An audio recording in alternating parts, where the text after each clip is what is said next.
what? I don't know. We're in trouble. All right now, Sergeant. When you saw the suspect running away, can you tell the court exactly how you knew it was my client? By his clothes and his build. But you couldn't see his face clearly because he had his back to you, right? I guess so. How was your vision? Perfect. Thank you. No more questions. Prosecution calls its next witness.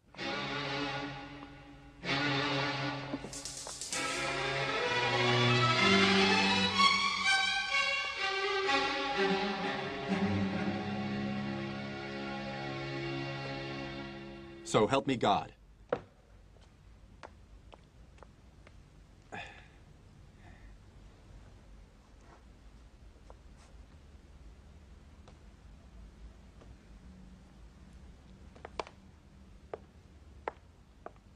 I pursued the suspects by car until we crashed.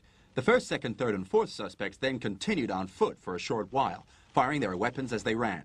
They hijacked a bus, but I managed to follow them, and at the industrial area, I tried to head them off by blocking the road with a vehicle. This caused the bus to brake violently and stop, whereupon I arrested the men present in court. The first one tried to bribe me with a briefcase full of money he was carrying. Yes.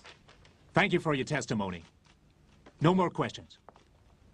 Sergeant Chan, you said you took up position behind the squatter huts. At what time was that? Around 6. Are you sure it was 6? About 5-2. About 5 to 6. Detective Sergeant, did you know that on that day the sun officially rose at 6:23 a.m.?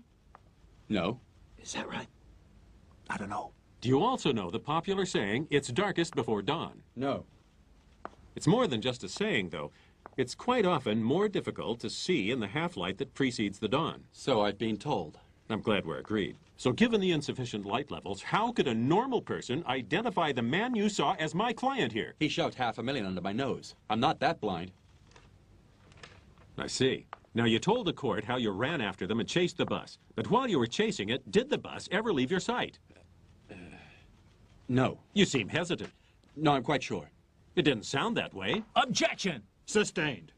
The way it sounds is of no interest. Continue. So you're saying you chased the bus all the way down the hill, and during that time, the bus never once left your field of vision? I guess it could have. There were times my line of sight was blocked. So it's conceivable that during one of these brief moments, another bus could have overtaken the first one. It was the only bus on that road. That is not true. Objection! Sustained. The defense will rephrase that remark. Are you quite sure of that? Quite. The court should know that that portion of road is used by 4 bus routes. Now, 2 of those bus routes have frequencies of a bus every 5 minutes. The other 2 routes have a bus every 6 minutes. So every hour, 44 buses pass down that very road. If my maths are right, that makes a bus every 82 seconds. Really? From starting to run until stopping the bus, how much time do you think went by? Couple of minutes? More precisely. 4 minutes. Enough time to have seen 3 buses, and in rush hour up to 6 or 7. But you said there was just one. Would you care to comment? Have you ever heard of a bus arriving on time?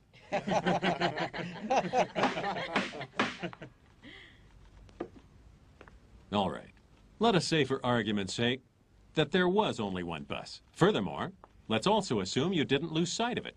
Tell me, looking at the bus, which part could you see? The body. How much of the body? All of the body. That's impossible. Is he right? At best, you could only see one side of the bodywork, no more than 50%, half the bus. There's no way at all you could see what was going on the other side, could you? No. So, from where you were standing, something could have happened on the other side and you wouldn't have known about it. Yes. Furthermore, if at any time someone had alighted you wouldn't have seen. No. I didn't hear you. Maybe not, but he didn't. Just answer. Don't make suppositions. You try it! It's impossible at 40 miles an hour! I will not have this shouting. And the money. He tried to bribe me. What did he do? He offered me the cash in the case if I let him escape. If somebody jumped on the bus you were traveling on and pointed a gun straight at your head, what would you do? Objection! Overruled. Please answer. Well, I'd give him my money. That's what my client did in the circumstances, and I'd have done the same too. Wouldn't you, Sergeant? No, not if the cop showed his ID. Maybe not, but impersonating an officer is easy. Objection! Sustained. Please stay with the facts. And keep your questions relevant. I'm sorry. I put it to the court. that my client here, an honest businessman, was on his way to a meeting when the sergeant mistook my client here for the man he was chasing and drew his gun. My client panicked, thinking the man was trying to rob him. Naturally, as I would have done, he handed over the case. Well, Sergeant, isn't that right? Objection! You don't have to answer that question. I think we all know now what really happened, even if he doesn't answer. Your Honor. You did great. So what now? Don't panic. We can't let him get off scot-free. I know. Your Honor, I'd like to request an adjournment. A Crown witness is missing. Objection! Any adjournment would be prejudicial to my client. The prosecution has yet to present any serious evidence. I therefore request the case be dismissed. Your Honor, I have a tape here of the witness's testimony. Tape evidence is not admissible in court. But she is a key witness, Your Honor. Objection! In a case this important, it would be most unfair to the defendant if I adjourn the committal hearing at this point. However, I'm prepared to allow the court to listen to the tape testimony. It would be a fair compromise.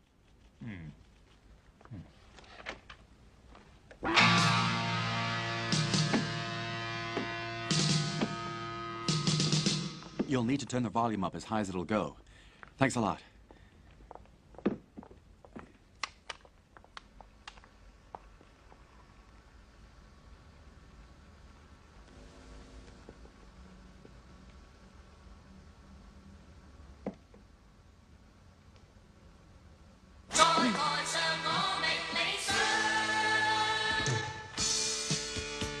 I'm sorry, it's an old tape. It's a little bit further on. Don't worry, it's coming up.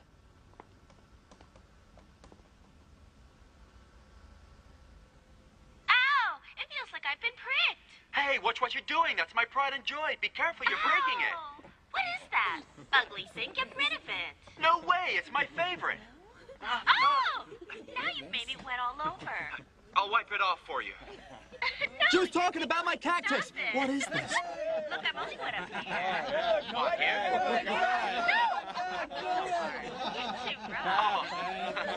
I spilled orange juice all over her, that's all. Oh, you must believe me. It isn't what you think, honestly. No. I don't like this so much. So uncomfortable. Say we get a bed now. Huh? Go to bed, yeah, of course. Tell me, where do I sit? In my bed, right here. What about you? I'll sit next to you. Oh. What a lady killer.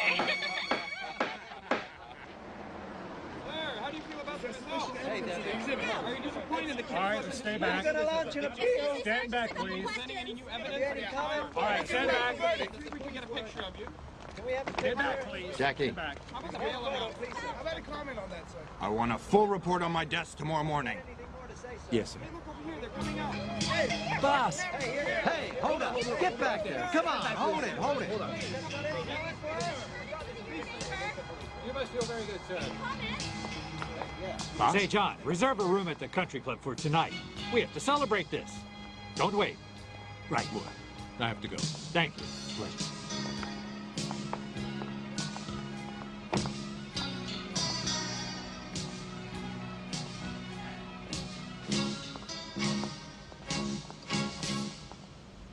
Can we get him as a prosecutor?